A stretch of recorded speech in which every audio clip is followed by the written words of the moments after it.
Injil suci menurut Lukas.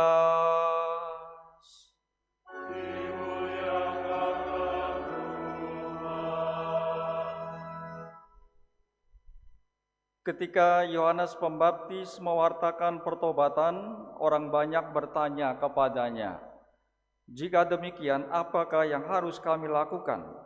Jawab Yohanes kepada mereka, "Siapa saja yang mempunyai 2 helai baju, hendaklah ia membaginya dengan yang tidak punya, dan siapa saja yang mempunyai makanan, hendaklah ia berbuat demikian pula."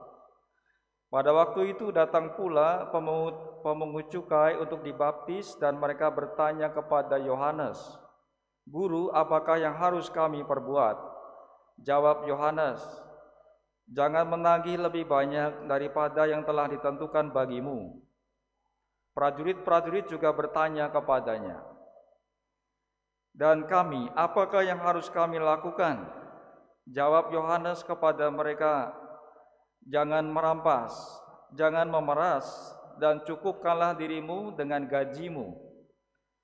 Tapi karena orang banyak sedang menanti dan berharap, semuanya bertanya dalam hati tentang Yohanes, kalau ia adalah Mesias.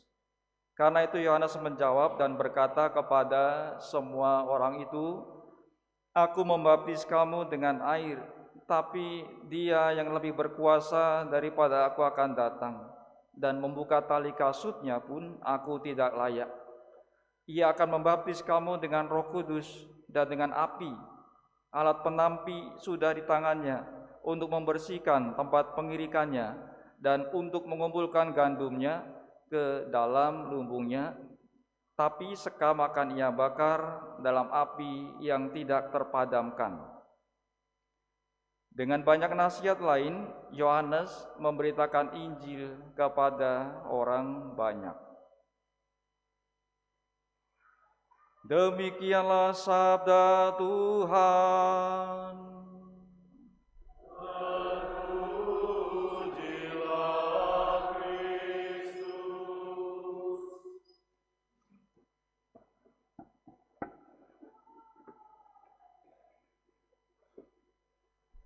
Saudari-saudara, anak-anak yang terkasih, kita masuk Minggu Advent yang ketiga.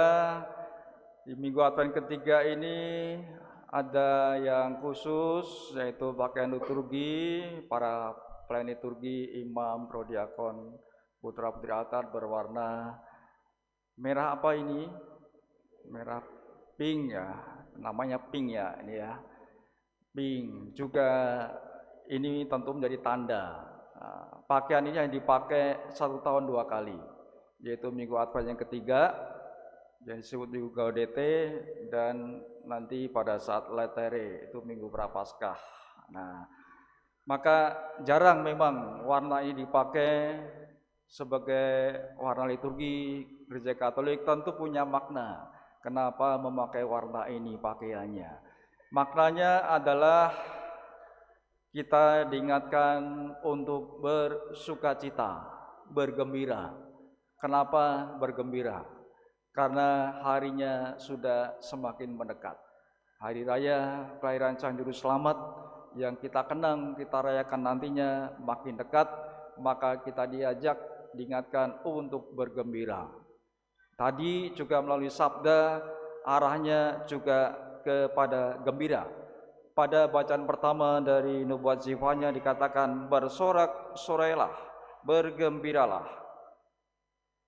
Bergembiralah dengan segenap hati. Nah, arahnya ke sana ya, bersorak-sorai, bergembira dengan segenap hati. Kenapa? Karena Tuhan itu menyertai umatnya. Maka kalau kita punya iman bahwa Tuhan menyertai kita, hendaknya kita tetap bergembira dengan segenap hati, bersorak-sorai, bergembira dengan segenap hati. Bacaan kedua juga arahnya ke sana. Dari surat Paulus kepada umat di Filipi dikatakan demikian, "Bersukacitalah senantiasa dalam Tuhan." Sekali lagi kukatakan, bersukacitalah. Arahnya adalah kegembiraan. Hendaklah kebaikan hatimu diketahui semua orang. Tuhan sudah dekat. Jangan kamu khawatir apapun pula. Tapi nyatakanlah keinginanmu kepada Allah dalam doa dan permohonan dengan ucapan syukur. Arahnya ke sana ya. Paulus kepada jemaat Filipi mengatakan supaya bersukacitalah, saya menerjemahkannya sebagai kata bergembira. Kenapa Paulus mengatakan dia bersukacita? Padahal kalau kita pernah dengar atau baca kisah Paulus, Paulus itu pernah mengalami situasi yang berat dalam hidupnya. Dia dianiaya, dipukuli, sampai juga pernah masuk penjara. Tetapi dia masih sempat menulis dan mengatakan bersukacita. Kenapa dia bersukacita? Karena dia pasti sudah mengalami Tuhan bersama dengan Paulus. Kendati dia menderita, kendati dia susah, tetapi dia percaya Tuhan bersamanya dan dia menyatukan penderitaannya bersama penderitaan Kristus. Kendati dia mengalami aniaya, mengalami kesulitan, tantangan hidup pada waktu mewartakan kabar baik, kabar gembira ke berbagai tempat di penjuru dunia, dia mengingatkan kepada kita hari ini, bersukacitalah senantiasa dalam Tuhan. Nah, saudara-saudari, moga-moga kita juga punya hati yang bergembira di masa-masa Advent ini, di minggu Advent yang ketiga ini, menyambut hari raya kelahiran Sang Juru Selamat yang sebentar lagi kita rayakan.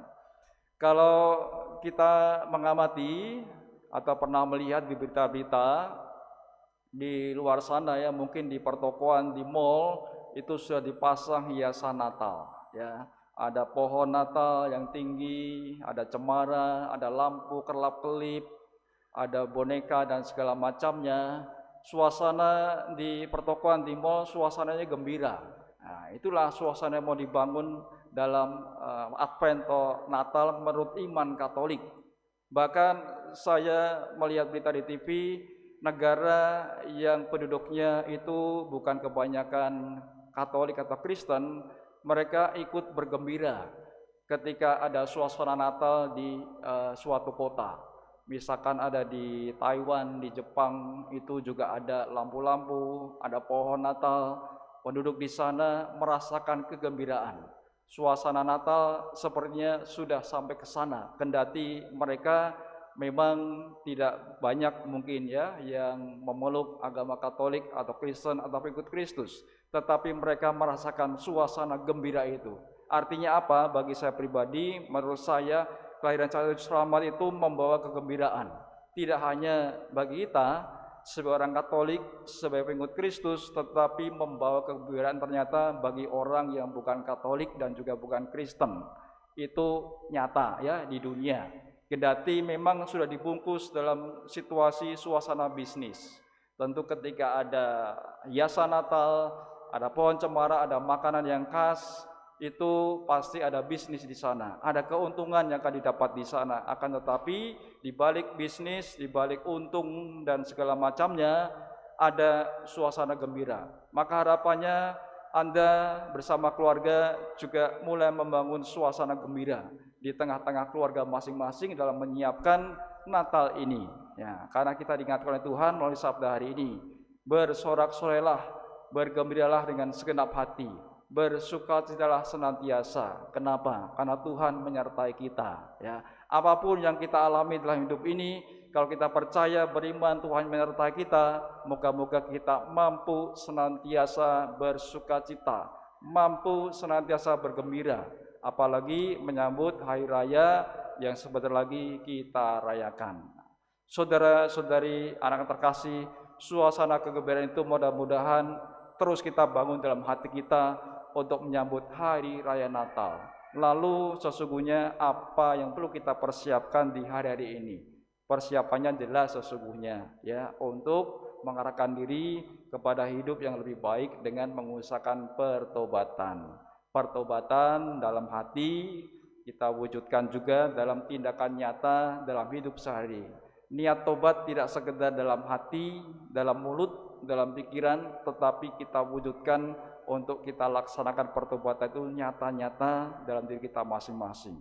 Kalau kita merasa berdosa, masih punya dendam, masih punya marah, masih punya keinginan untuk susah mengampuni, kalau mau sungguh bertobat, maka itu semua diubah dengan lebih mengasihi, mau mengampuni, hilangkan dendam lagi. Itu wujud pertobatan yang nyata, tidak sekedar terucap di kata, di bibir, di mulut, di hati, di pikiran, tapi sungguh nyata wujudnya.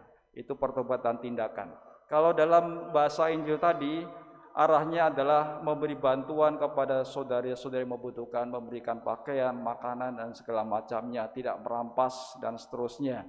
Itu bentuk usaha-usaha untuk memperbaiki hidup lebih baik lagi. Nah, itu usaha-usaha secara batin, secara tindakan kita untuk menyiapkan kedatangan Kristus yang kedua kali pada akhir zaman, dan juga kita mengenang hari raya kelahiran Sang Juru Selamat nanti pada saat Natal. Itu berbagai macam persiapan.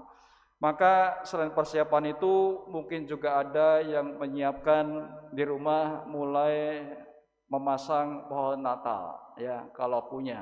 Kalau nggak punya, ya nggak wajib pasang juga sih ya. Tetapi ada inspirasi dari Paus Fransiskus, ya, yang penting itu di Natal salah satunya ketika mempersiapkan adalah membuat kandang Natal. Nah, ternyata Paus menyampaikan itu, membuat kandang Natal di rumah, di keluarga masing-masing. Secara sederhana, ya, tidak harus bagus-bagus, ya, tetapi sederhana membuat kandang Natal di rumah bersama dengan keluarga, ya, bersama dengan orang tua, anak, saudara-saudari, itu bikin bareng-bareng di rumah kandang Natal. Kenapa? Karena kandang Natal bagi umat Katolik, menurut hemat saya, menurut Paus Fransiskus, itu sungguh bermakna bahwa Kristus yang Maha Kuasa itu mau lahir secara sederhana di palungan, di sebuah kandang. Itu ada makna, ada spiritualitas tertentu ketika membangun kandang Natal bersama dengan keluarga, anak-anak, dan juga saudara-saudari satu rumah. Dalam membangun kesederhanaan itu kita diingatkan bahwa Kristus lahir ke dunia secara sederhana, mau datang ke tengah-tengah keluarga yang sederhana. Ke semua keluarga Kristus mau hadir, khususnya hadir dalam hati. Maka mungkin itu maksud Paus ketika kita diingatkan untuk tidak sekedar memasang pohon cemara, memasang pohon Natal dengan lampu kerlap-kelip dan hiasan lainnya, tetapi ternyata ada pesan, yaitu membangun kandang Natal yang sederhana di rumah masing-masing, karena itu punya makna khusus, ya, karena di sana ada Kristus yang lahir diletakkan di palungan, tempat makan hewan.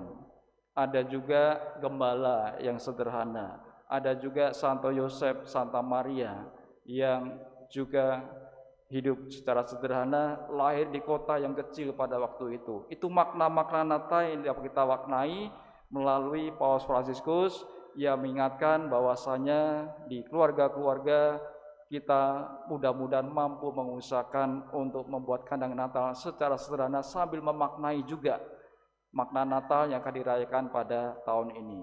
Nah, saudara-saudari, anak yang terkasih, kiranya itu pesan yang dapat kita bawa di Minggu Advent yang ketiga ini, yaitu kita diingatkan bersorak-sorai, bergembira dengan segenap hati karena Tuhan menyertai kita, dan sembari itu kita mengusahakan secara batin, secara rohani kita mengusahakan pertobatan. Moga-moga di hari-hari ini kita mampu mengusahakan pertobatan. Gereja-gereja sudah membuka sakramen tobat mulai dari hari-hari minggu yang lalu sampai nanti hari-hari minggu-minggu berikutnya ini gereja membuka sakramen tobat. Maka silakan menggunakan kesempatan ini pula untuk menyiapkan secara batin menerima sakramen tobat, sehingga kita moga-moga pula secara batin, secara rohani siap menyambut hari raya kelahiran Sang Juru Selamat yang kita rayakan, kita kenangkan nanti. Dan yang kedua, siap pula menyambut kedatangan Kristus yang kedua kali pada saat akhir zaman yang waktunya kita tidak tahu kapan, tetapi kita diingatkan untuk tetap punya harapan bahwa Kristus nanti akan datang kembali yang kedua kali. Datang pertama kali sudah, ia lahir ke dunia, datang kedua kali, dia akan datang sebagai hakim pada akhir zaman. Kita nantikan dengan penuh harapan. Artinya harapan karena kita punya iman. Ya, orang beriman pasti punya harapan.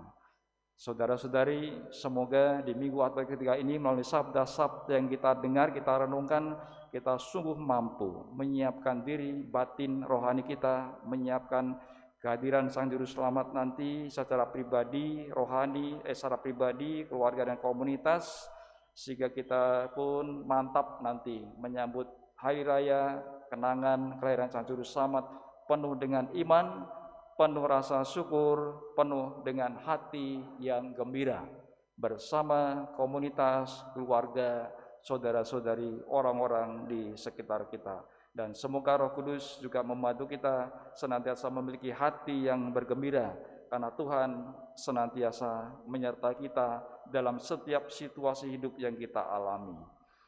Kita hening sebentar meresapkan sabda Allah.